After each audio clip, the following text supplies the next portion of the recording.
आखिर ऐसा कौन सा वरदान था जो महादेव ने कर्ण को दिया? चलिए जानते हैं इस वीडियो में। कर्ण और अर्जुन दोनों ही सर्वश्रेष्ठ धनुर्धर बनना चाहते थे। एक राजपुत्र होने के कारण यह सफर अर्जुन के लिए जितना सरल था, कर्ण के लिए उतना ही कठिन। जब रणभूमि में द्रोणाचार्य ने अर्जुन को सर्वश्रेष्ठ धनुर्धर घोषित किया, तब कर्ण ने अपने सामर्थ्य का प्रमाण देने के लिए अर्जुन को युद्ध के लिए चुनौती के लिए ललकारा था। लेकिन सूर्यास्त होने की वजह से कर्ण और अर्जुन में कोई भी युद्ध नहीं हो पाया। इसके बाद द्रौपदी के स्वयंवर में भी कर्ण और अर्जुन में युद्ध हुआ, लेकिन अर्जुन को ब्राह्मण के वेश में देखकर कर्ण ने उस युद्ध को बीच में ही छोड़ दिया। लेकिन जब कुरुक्षेत्र का युद्ध हुआ, तब पितामह भीष्म ने कर्ण को अर्धरथी कहकर अपमानित किया।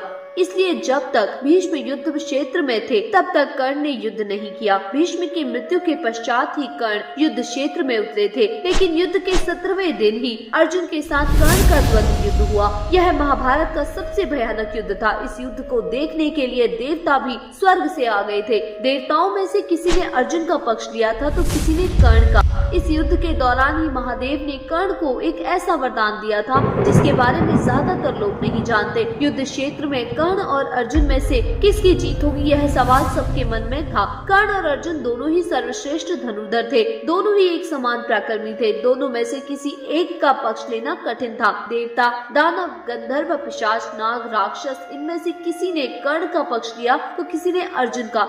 आकाश की अधिष्ठात्री देवी कर्ण के पक्ष में थी, लेकिन भूदेवी अर्जुन की विजय चाहती थी। वसु, मरुधर, अश्विनी कुमार, अग्नि, इंद्र अर्जुन के पक्ष में थे। दूसरी ओर आदित्य गण कर्ण के पक्ष में थे। शूद्र और शंकर जाति के लोग कर्ण का समर्थन कर रहे थे। कर्ण और अर्जुन को आमने सामने देखकर देवता भी भयभीत हो गए। एक समय देवताओं ने भगवान महादेव से पूछा कि भगवान कृपया बताएं कि कर्ण और अर्जुन में से कौन युद्ध में विजयी होगा। हम चाहते हैं कि दोनों ही विजयी हों। तब भगवान ब्रह्मा और महादेव ने कहा कि अर्जुन धर्म के पक्ष में है और श्री कृष्ण भी धर्म के साथ है, और स्वयं श्री कृष्ण जिसके साथ है उसकी विजय निश्चित है, इसलिए अर्जुन ही विजय होगा। लेकिन कर्ण भी शूरवीर है। वह हमेशा धर्म का पालन करता हुआ आया है। अपने मित्र धर्म का पालन करते हुए वह कौरवों का यानी अधर्म का साथ दे रहा है, इसलिए कर्ण की पराजय निश्चित है। लेकिन मैं आशीर्वाद देता हूँ कि शूरवीर कर्ण अवश्य श्रेष्ठ लोक प्राप्त करेगा। कर्ण द्रोणाचार्य और भीष्म के साथ वस्तु यमलोक में जा सकता है या फिर स्वर्ग लोक में जा सकता है, लेकिन विजय श्री कृष्ण और अर्जुन की ही होगी। अगर आपको ये वीडियो पसंद आई हो तो चैनल को सब्सक्राइब करना, लाइक करना और शेयर करना मत भूलिएगा। धन्यवाद।